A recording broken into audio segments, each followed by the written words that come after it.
ഒരു മതവിഭാഗത്തിൻ്റെ മതപരമായ കാര്യങ്ങളിൽ മറ്റു മതവിഭാഗങ്ങൾക്ക് അവസരം കൊടുക്കുന്നത് ശരിയല്ല. ദേവസ്വം ബോർഡിൽ മുസ്ലിങ്ങളെ വെക്കാൻ പറ്റില്ല, ചർച്ചുകളിൽ മറ്റു സമുദായങ്ങളെ വെക്കാൻ പറ്റില്ല. പാർട്ടി മന്ത്രിമാർക്കെതിരെ പാർട്ടിക്കകത്തു നിന്നോ പോഷക സംഘടനകളിൽ നിന്നോ ഒരു വിമർശനം ഉണ്ടായിട്ടില്ല. അങ്ങനെ വിമർശനം ഉണ്ടെങ്കിൽ ഞങ്ങൾക്കല്ലേ കത്തേറേണ്ടത്? എന്നോട് ഒരു പോഷക സംഘടനാ നേതാവോ ഒരു പാർട്ടി പ്രവർത്തകനോ അത് സംബന്ധിച്ച് വിമർശനം പറഞ്ഞിട്ടില്ല. ഇതിന്റെ സാങ്കേതികവും നിയമപരവുമായ വ്യവസ്ഥകൾ പാലിച്ചിട്ടില്ല ഇത് രൂപീകരിക്കുമ്പോൾ എന്നുള്ളതാണെങ്കിൽ ഞങ്ങളത് പരിശോധിക്കാം എന്ന് കോടതിയിൽ പറഞ്ഞിട്ടുണ്ട്. അല്ല, ഞങ്ങള് നേരത്തെ പാർട്ടി തീരുമാനിച്ചതാണ് ജനപ്രതിനിധികളുടെ പ്രവർത്തനങ്ങൾ പാർട്ടി കൂടി ഇടയ്ക്ക് വിശകലനം ചെയ്യും, ചർച്ച ചെയ്യും, അവർ നേരിടുന്ന പ്രയാസങ്ങൾ ഞങ്ങളെ അറിയിക്കും, അവർ ചെയ്യേണ്ട കാര്യങ്ങൾ ഞങ്ങൾ അങ്ങോട്ട് ചെയ്യാൻ പറയും. ഇത്തരം കാര്യങ്ങൾക്ക് ഇടയ്ക്കൊരു കൂടിയിരിക്കൽ, അത് മന്ത്രിമാരായാലും MLA-മാരായിരുന്നാലും മറ്റ് ജനപ്രതിനിധികളായാലും ഒക്കെ ചെയ്യണം എന്ന് പാർട്ടി നേരെ തീരുമാനിച്ചാണ്. അപ്പോൾ അതിൻ്റെ അടിസ്ഥാനത്തിലാണ് ഇപ്പോൾ ഏതാണ്ട് 2 മാസമായി മന്ത്രിസഭ അധികാരത്തിൽ വെച്ചിട്ട്. അതുകൊണ്ട് മന്ത്രിമാരുടെ ഒന്ന് വിളിച്ചു വരുത്തി ഓരോരോ വകുപ്പിലും ഉള്ള കാര്യങ്ങൾ ഞങ്ങളൊന്ന് പരിശോധിച്ചു, വിശകലനം ചെയ്തു, അവരുടെ അഭിപ്രായങ്ങളൊക്കെ ചോദിച്ചു. അതിന് ആവശ്യമായ ചർച്ചകളൊക്കെ നടത്തി തീരുമാനങ്ങളെടുത്തു. നാളെ പാർട്ടിയുടെ സംസ്ഥാന കമ്മിറ്റി ചേരുന്നുണ്ട്. ആ സംസ്ഥാന കമ്മിറ്റി ചേരുന്നതിൻ്റെ കൊണ്ടാണ് തലേ ദിവസം ഞങ്ങൾ യോഗം ചേർന്ന് അപ്ഡേറ്റ് ആക്കിയത്. ഇനി നാളത്തെ യോഗത്തിൽ ഞങ്ങൾക്കിത് അവതരിപ്പിക്കണം, പാർട്ടി വേദികളിൽ ഞങ്ങളിത് ബോധ്യപ്പെടുത്തണമല്ലോ. അപ്പോൾ അതിനുള്ള ഒരു സൗഹൃദ നേരത്തെ ഉണ്ടാക്കിയ ഒരു തീരുമാനത്തിൻ്റെ അടിസ്ഥാനത്തിൽ വ്യവസ്ഥാപിതമായി പോകണം, സംഘടനാ സംവിധാനത്തിലൂടെ തന്നെ പോകണം എന്നുള്ളത് കൊണ്ടുള്ള ഒരു ചർച്ച മാത്രമാണ് ഇന്നുണ്ടായത്. ബഹുമാനപ്പെട്ട തങ്ങളുടെ ഡേറ്റ് ഇന്നേക്ക് കിട്ടിയത് കൊണ്ടാണ് ഇന്ന് നടത്തിയത്. ഈ സ്റ്റാഫ് നിയമനവും PMC ചർച്ചയായോ?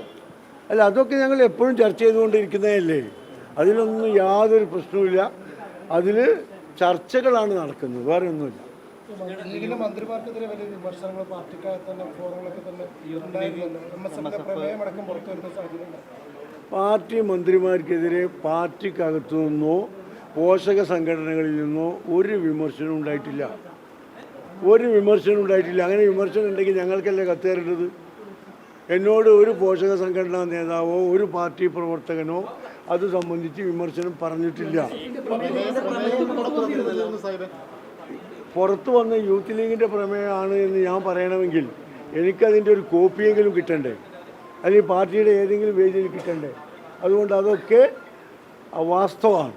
നിലവിലുള്ള മന്ത്രിമാരുടെ ഈ പ്രവർത്തനത്തിൽ സംതൃപ്തി തന്നെയാണോ നേതൃത്വം? എന്താ സംശയം? അത് മാത്രമല്ല, തുടങ്ങിയിട്ടല്ലേ ഉള്ളൂ, ഒന്ന് പ്രവർത്തിക്കാനുള്ള അവസരം കൊടുക്കണ്ടേ? മന്ത്രിമാരും പാർട്ടിയും രണ്ട് വഴിക്ക് പോകുന്നു എന്നുള്ള വിമർശനമൊക്കെ സമൂഹ മാധ്യമങ്ങളിൽ ലീഗിന്റെ പ്രവർത്തനം പങ്കുവച്ചിരുന്നു. അത് നിങ്ങൾ ഉണ്ടാക്കി കൊടുക്കും. അത് സാധാരണ പ്രവർത്തകർ ശരിയാണോ എന്നറിയാൻ ഒന്ന് സോഷ്യൽ മീഡിയയിലിടും, അങ്ങനെ പ്രചരിക്കും. അത് തമ്മിൽ യാതൊരു മന്ത്രിമാർ തന്നിഷ്ടത്തോടെയൊക്കെ പ്രവർത്തിക്കുന്നു എന്നായിരുന്നു. ആ പ്രമേയത്തെ തന്നെ ഞാൻ ഇല്ല എന്ന് പറഞ്ഞ സ്ഥിതിക്ക് ഇതിനെപ്പറ്റി വിശദീകരിക്കേണ്ടല്ലോ. ഇതുവരെ പോയ പോലെ തന്നെ പോകും, ഒരു പ്രശ്നമില്ല. സംഘടനാ സംവിധാനം തന്നെയാണ് മുസ്ലിം ലീഗിലുള്ളത്.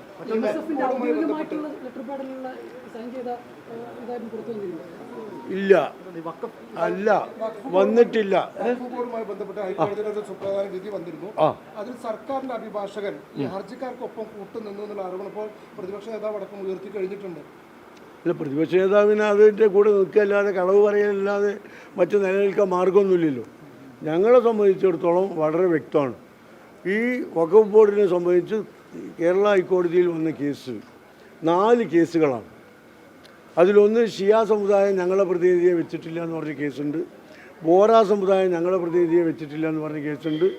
അതുപോലെ തന്നെ ഇതിൻ്റെ മാനദണ്ഡങ്ങളും നിയമങ്ങളും പാലിച്ചിട്ടില്ല, സാങ്കേതികമായി ഇതിൻ്റെ രൂപീകരണം തെറ്റാണ് എന്ന് പറഞ്ഞൊരു കേസുണ്ട്. അതുപോലെ തന്നെ 2 മുസ്ലിം പ്രതിനിധികളെ വെച്ചിട്ടില്ല എന്ന് പറഞ്ഞ് ഷോൺ ജോർജ് കൊടുത്ത കേസുമുണ്ട്. ഇത് 4ഉം കൂടി ഹൈക്കോടതി ക്ലബ് ചെയ്തിട്ടാണ് വിചാരണ ആരംഭിച്ചത്.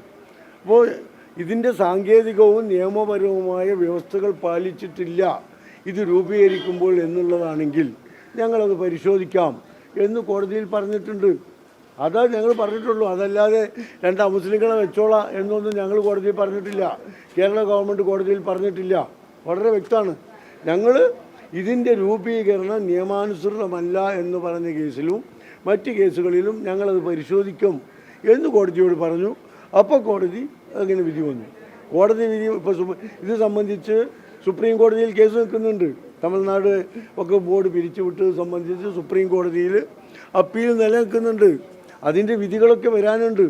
അതിനനുസൃതമായി രാജ്യത്തെ നീതിന്യായ വ്യവസ്ഥക്കൊക്കെ അനുസരിച്ചുള്ള തീരുമാനങ്ങളാണ് കേരള ഗവൺമെൻറ് എടുക്കുക. ഞങ്ങൾ മുസ്ലിം ലീഗിനെ സംബന്ധിച്ചിടത്തോളം ഈ കാര്യത്തിൽ പാർലമെൻറ്റിൽ ഈ ബില്ല് ചർച്ചയ്ക്ക് വന്നപ്പോൾ അതിശക്തമായ നിലപാട് ഞങ്ങൾ സ്വീകരിച്ചിട്ടുണ്ട്. ഒരു മതവിഭാഗത്തിൻ്റെ മതപരമായ കാര്യങ്ങളിൽ മറ്റു മതവിഭാഗങ്ങൾക്ക് അവസരം കൊടുക്കുന്നത് ശരിയല്ല. ദേവസ്വം ബോർഡിൽ മുസ്ലിങ്ങളെ വെക്കാൻ പറ്റില്ല, ചർച്ചുകളിൽ മറ്റു സമുദായങ്ങളെ വെക്കാൻ പറ്റില്ല, അതുപോലെ തന്നെ വഖഫ് മുസ്ലിങ്ങളല്ലാത്തവർ വരുന്നത് ശരിയല്ല എന്ന വാദം അന്നും ഇന്നും മുസ്ലിം ലീഗിന് എന്നും ഉണ്ടാവും. മറ്റൊരു കാര്യം, പ്ലീഡർ നിയമനത്തിലെ ഇപ്പോൾ ഈ RSSകാരെയൊക്കെ കൊണ്ടുവന്നു എന്ന രീതിയിൽ വലിയ വിമർശനമൊക്കെ ഉണ്ടായിരുന്നു. ലീഗിന് അതിൽ വലിയ അതൃപ്തി ഉണ്ടോ? അതിനുള്ള മറുപടി ബഹുമാനപ്പെട്ട മുഖ്യമന്ത്രി ഇന്നലെ പറഞ്ഞിട്ടുണ്ടല്ലോ, കൃത്യമായി പറഞ്ഞിട്ടുണ്ട്. പിന്നെ അത് ഞാൻ വിശദീകരിക്കേണ്ട ഒരു ആവശ്യമില്ല. ഓ, ഇനി 2031 ഞങ്ങൾ വീണ്ടും ഉണ്ടാക്കും. ആ, ഒരാൾക്കും അസംതൃപ്തി ഇല്ല. ഇത് വലിയൊരു പാർട്ടി ആകുമ്പോൾ ഇപ്പോൾ ഏതാണ്ട് ഒരു 50-ൽ താഴെ പോസ്റ്റാണ് ഉള്ളത്. ഡെപ്യൂട്ടേഷൻ അല്ലാതെ ജനറൽ പബ്ലിക്കിന് കൊടുക്കാൻ പറ്റുന്നത്. അതിന് ഞങ്ങൾക്ക് 3000-ഓളം അപേക്ഷകൾ കിട്ടി. സ്വാഭാവികമായും കിട്ടാത്ത ആളുകൾക്ക് വിഷമങ്ങളൊക്കെ ഉണ്ടാവും. അത് ഞങ്ങൾ മനസ്സിലാക്കിയിട്ടുണ്ട്. അതിൽ അർഹരായ ആളുകൾക്ക് യോഗ്യരായ ആളുകൾക്ക് എന്തെങ്കിലുമൊക്കെ സംവിധാനങ്ങളിൽ ചെയ്യാൻ കഴിയുമോ എന്ന് പാർട്ടി പരിശോധിച്ചുകൊണ്ടിരിക്കുകയാണ്.